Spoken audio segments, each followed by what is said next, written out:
मित्रांनो, तुम्हाला माहिती आहे का, की या फोटोमध्ये दिसणारं जे जहाज आहे, हा जहाज ह्या डोंगरावरती कसा गेला किंवा या जहाजाला त्या डोंगरावरती घेऊन कसं गेले? मित्रांनो, प्रत्येकाच्या घराबाहेर गटर असणारच किंवा भारतामध्ये गटर कशा पद्धतीचे असतात ते सांगायची काही गरजच नाही. पण जपानमधले गटर अशा प्रकारचे असतात. जपानमधल्या गटारामध्ये तुम्ही मासे पालन सुद्धा करू शकता. चक्क जपानमधल्या गटारमध्ये मासे पोहत असतात. एवढं क्लीन गटार हे जपान देशामध्ये असतं. जपानची टेक्नॉलॉजी खूपच ग्रेट आहे. अशा पद्धतीचे अजून भरपूर काही फॅक्ट आपण या व्हिडिओमध्ये पाहणार आहोत. जर तुम्ही माझ्या चॅनलवरती नवीन असाल किंवा माझा चॅनलवरचे व्हिडिओ पहिल्यांदा बघत असाल तर लगेच चॅनलला सबस्क्राईब करून या व्हिडिओला लाईक करा. मित्रांनो, आपलं आयुष्य कसं असतं? यंग, अडल्ट आणि ओल्ड. यंग वयामध्ये आपल्याकडे वेळ असतो, पैसा नसतो आणि एनर्जी असतो. आणि अडल्ट वयामध्ये आपल्याकडे पैसा पण असतो, एनर्जी पण असतो, पण आपल्याकडे टाइम नसतो. आणि ओल्ड वयामध्ये आपल्याकडे वेळ आणि पैसा दोन्ही असतो, पण आपल्याकडे एनर्जी नसतो. म्हणजे विचार करून बघा, की आपलं आयुष्याचं सर्कल फक्त एक फोटो, एक छोटासा फोटो आपलं पूर्ण आयुष्याबद्दल सांगून जातं. खूपच अजीब फॅक्ट आहे.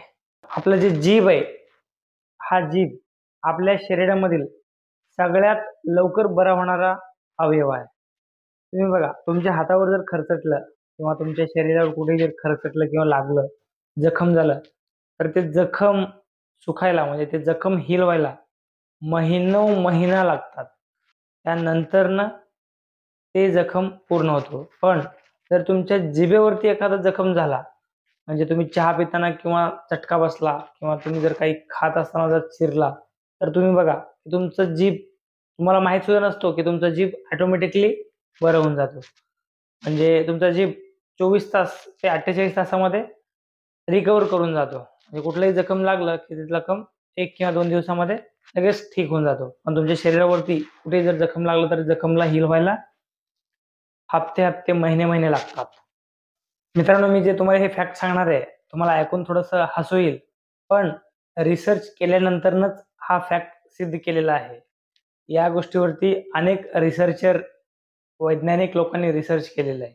तर फॅक्ट असा आहे, की ज्यांची बायको बुटकी असते आणि नवरा हायटेड असतो, म्हणजे थोडक्यात बुटकी म्हणजे तिला हग केल्यानंतरनं बायकोचं डोकं नवऱ्याच्या हृदयाजवळ येतो, म्हणजे एवढा बुटका.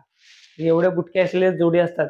त्या जोडीचं रिलेशनशिप हे खूप चांगलं आणि लाँग रिलेशनशिप जातो. म्हणजे हे जोडी आहे खूप जास्त काळ टिकतं. म्हणजे काय, की ब्रेकअप वगैरे किंवा डिव्होर्स वगैरे अशा गोष्टी होत नाहीत. मित्रांनो, तुम्ही HP कंपनीचे प्रोडक्ट बघितलंच असाल. HPचं लॅपटॉप, HPचं बॅग, HPचे अजून काही भरपूर काही डिव्हाइस आहेत. पण HP कंपनीचं नाव HP का आहे?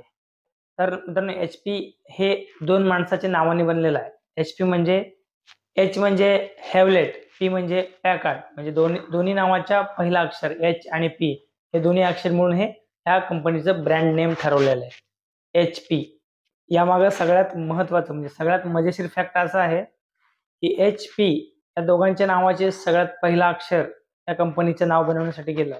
पण या दोन्ही नावामध्ये कोणाच्या नावाचा अक्षर सगळ्यात पहिला घ्यायचा म्हणजे HP यात आहे.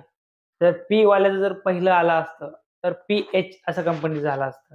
पण हे ठरवण्यासाठी त्या दोघांनी ह्या कंपनी स्थापन करताना चक्क टॉस उधळले होते.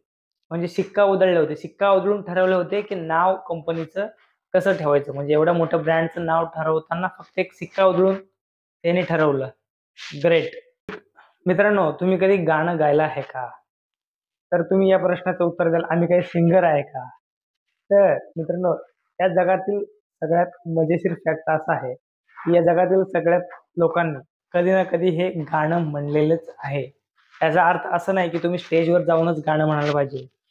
कधी-कधी बाथरूममध्ये अंघोळ करताना सुद्धा गाणे गायलंच असेल. असं जरी नसेल, तरी तुम्ही कधी-कधी काम करताना किंवा एखाद्या गोष्टीमध्ये मग्न असताना कळत-नकळत तुमच्या तोंडातून गाण्याचा गुणगुण हे निघालंच असेल. पण जगातील सगळ्याच माणसांनी कधी ना कधी गाणं म्हणलेलेच आहेत.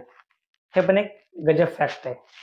तुम्ही फास्ट फूड खायला गेलाच असाल. फास्ट फूड खायला गेल्यावरती बघा, तुम्ही फ्रेंच फ्राईज जर खाल्ला तर फ्रेंच फ्राईजचा कलर सुद्धा पिवळा असतो, म्हणजे येलो असतो. बर्गरचा कलर सुद्धा येलोच असतो. मी तुम्हाला सांगितलं होतं मागच्या व्हिडिओमध्येच, म्हणजे हे पिवळा जे कलर असतं, जे पिवळा कलर हे हंग्री दर्शवतं, म्हणजे भुकेला दर्शवतं. पिवळा कलर हे भुकेला दर्शवतं. तुम्ही लक्ष देऊन बघितलं असेल तर जास्तीत जास्त ते फूड कंपनी आहेत किंवा हॉटेल असतात, त्यांचे बॅनर किंवा त्यांच्या दुकानावरचे होर्डिंग पोस्टर बघा, ते जास्त करून पिवळ्या अक्षरामध्ये लिहिलं असतात. कारण हे पिवळ्या अक्षराला बघून हे सामान्य माणसाचं भूक वाढतो किंवा त्याला खायची इच्छा होते. मित्रांनो, तुम्ही कधी कारने ट्रॅव्हल केलंच असाल, तर कारने ट्रॅव्हल करताना तुम्ही एक गोष्ट नोटीस केलंय का? कारमध्ये बसून कारचे सगळे दरवाजे खिडकी बंद केलं की तुम्हाला आतमध्ये आयसोलेटेड झाल्यासारखं वाटतं, म्हणजे बाहेरचा एक सुद्धा आवाज तुम्हाला आतमध्ये येत नाही.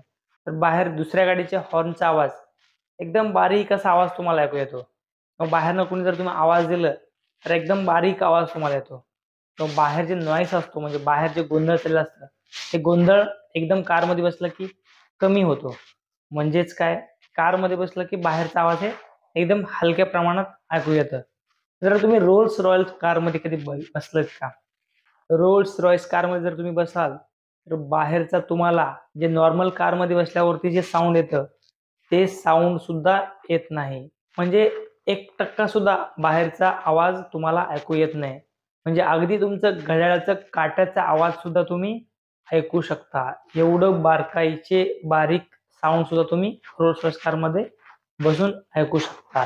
कारण ते रोल्स रॉयस कार जे आहे, कार हे अल्ट्रा टेक्नॉलॉजी वापरून त्या गाडीला बनवलेलं असतं. व्हिडिओच्या सुरुवातीला मी तुम्हाला त्या जहाजाला दाखवलं होतं की हा जहाज पहाडवर म्हणजे डोंगरावरती कसं गेला. तर तुम्हाला या जहाजाबद्दल सांगायचं म्हणजे, तर हा जहाज नसून हा एक कन्स्ट्रक्शन बिल्डिंग आहे.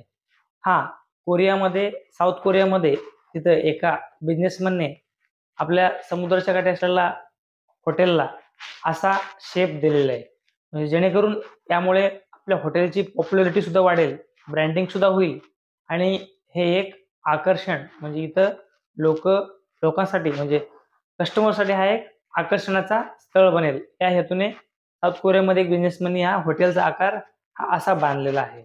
जर तुम्ही वेस्ट बंगालच्या दिघा बीचवर जर तुम्ही गेला तर त्या दिघा बीचवर सुद्धा सेम कन्स्ट्रक्शन असलेलं, पण आकाराने थोडंसं लहान असलेलं सेम जहाज तुम्हाला तिथे बघायला मिळेल.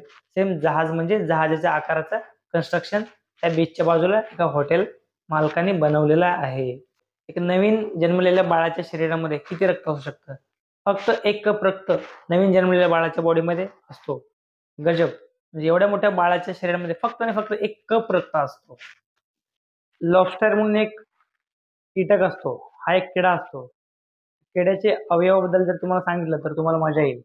या किड्याचे जे किडनी असतात, किडनी हे डोक्यामध्ये असतात आणि त्याचं जे ब्रेन असतो, याचा ब्रेन गळ्यामध्ये असतो आणि याचं जे स्पाइन असतं, म्हणजे नर्वस सिस्टम असतं, जे प्रत्येक माणसाच्या पाठीमागे जे नर्वस सिस्टम असतं, जनावराच्या पण सुद्धा पाठीमागेच नर्वस सिस्टम असतं.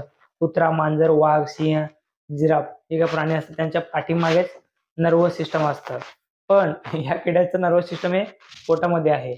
ब्रेन घशामध्ये, किडन्या डोक्यामध्ये. गजब! कंपनीचे नावामध्ये कसं इव्हॅल्युएशन झालेलं आहे बघा. सगळ्यात पहिला आहे बघा सॅमसंग कंपनीचं नाव. सॅमसंग कंपनीचा लोगो सगळ्यात पहिला असा होता. त्यानंतरनं असं, त्यानंतरनं असं आणि त्यानंतरनं असं. हे या कंपनीच्या ब्रँडिंगमध्ये म्हणजे त्यांच्या लोगोमध्ये इव्हॅल्युएशन झालं आणि आता सगळ्यात फायनल असा लोगो आहे. त्यानंतरनं बघा इंस्टाग्रामचा लोगो सगळ्यात पहिला असा होता आणि आता असा आहे. आणि फेसबुक जेव्हा बनला होता, फेसबुकचा लोगो असा होता, पण आता फेसबुकचा लोगो असं चेंज होत होत आता सध्याला असा आहे. अशाच प्रकारचे कंपनीचे लोगोचे बदल कसे झालेले तुम्ही या लिस्टमध्ये बघू शकता. म्हणजे रात्र झालं तर आवाज कसा येतो? रात्रीचा आवाज अशा प्रकारचा असतो. हो, पण रात्रीच्या आवाजामध्ये हे जे आवाज असतं ते आवाज कशाचं असतं? ते जे किडा असतं त्या किड्याला क्रिकेट असं म्हणतात इंग्लिशमध्ये.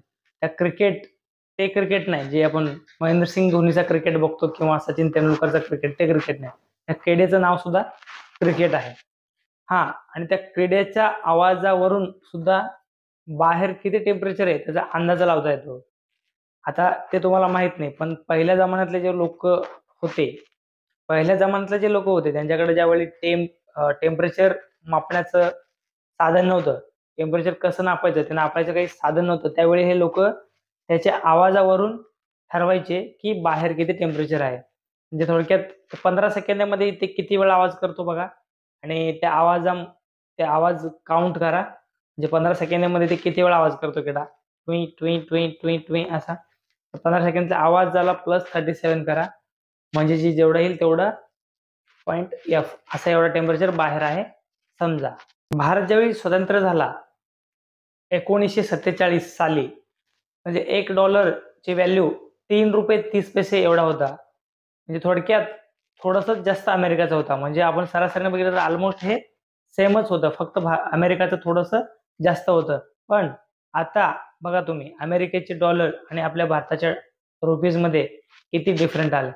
म्हणजे एवढ्याच काळामध्ये तुम्ही बघू शकता की अमेरिकेने किती डेव्हलप केलं आणि त्यांच्या चलनमध्ये किती वाढ झालं आणि आपलं हे करन्सी किती घटत गेलं. मित्रांनो, तुम्ही ज्यावेळी झोपता त्यावेळी काय विचार करत असता? ज्यावेळी तुम्ही झोपता जास्त करून लोक उद्या काय होणार आहे हे उद्याच्या दिवसाबद्दल विचार करून झोपतात किंवा विचार करत असतात.